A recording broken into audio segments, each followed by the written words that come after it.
Sir, आपने अभी बहुत से योग केंद्रों के नाम लिए, लेकिन बहुत से योगा केंद्र जो अभी भी प्रसिद्ध हैं भारत में और विदेशों में भी, उनको आपने छोड़ा, ऐसा क्यों?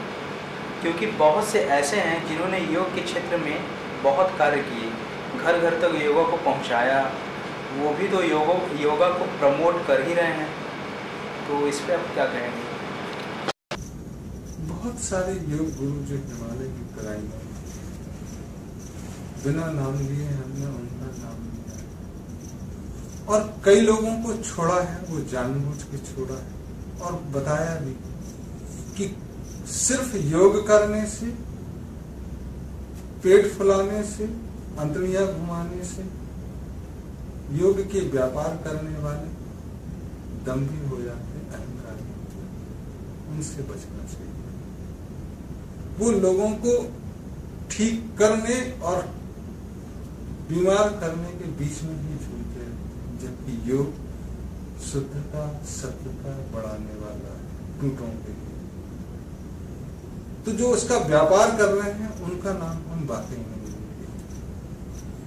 वो ये शायद भूल गए हैं कि पहले दो चरण कितने महत्वपूर्ण हैं, यम और नियम, आसन और परम। जैसा हमने कहा कि जो योगी होगा वो क्या करेगा, वो तो नाचेगा। इस परिकल्पना को लेकर रजनीश ने नृत्य के द्वारा लोगों को हारमोनी में, लय में, ताल में लाने की विधा ढूंढी और उन्होंने एक नृत्य की 10-15 शैलियां, जिसमें नटराज, डायनामिक मेडिटेशन, ऐसी चीजें लेके आए और उससे लोगों को लगा कि हाँ, कि जैसे फिल्मी हीरो हीरोइन नाचते हैं और वो कभी बीमार नहीं होते, वो लय में भी होते, उनका शरीर भी लचीला, तो उनको योगा की क्या जरूरत है? तो वो उस सारे चरणों को पार करके सीधे नृत्य में ले गए और उन्होंने कहा कि जो नृत्य कर सकता है वह योगी होगा ही। ऐसा ही एक दो लोगों ने सोचा, जो व्यापारी थे या व्यापारी हैं, कि अगर आप प्राणायाम कर सकते हैं तो तीनों चरण तो आप कर ही सकते हैं। आप चौथे चरण पे पहुंच गए, इसका मतलब है कि आपने पहली, दूसरी, तीसरी सीढ़ी तो पार कर ली है। और यही गलती है।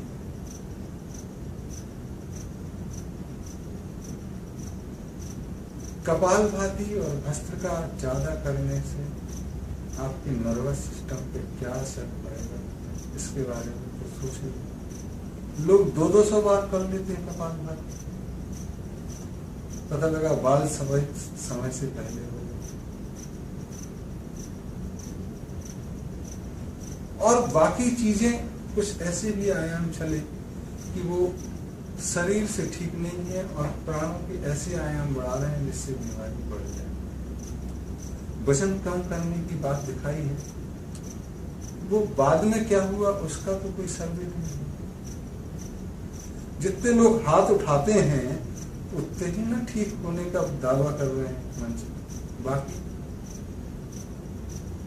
तो ये तो ऐसा ही है कि हमने 10 लोग ठीक किए तो 10 को दिखा दें और जिसको पिक्चर खराब लगी उसका दिखाई नहीं।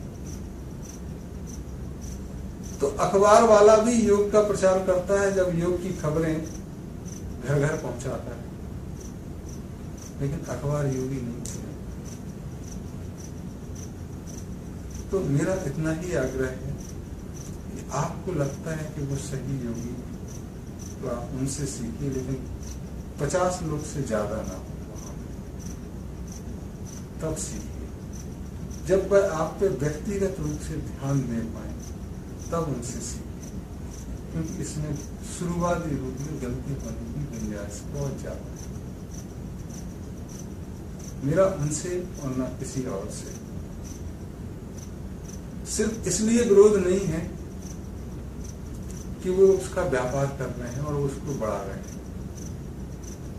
मेरा सिर्फ इसलिए विरोध है, अगर है तो, कि चीजों को सही ढंग से पेश करो। ऐसा तो आएगा, नाम भी होगा, और नहीं भी नाम होगा तो चीज तो ठीक चलो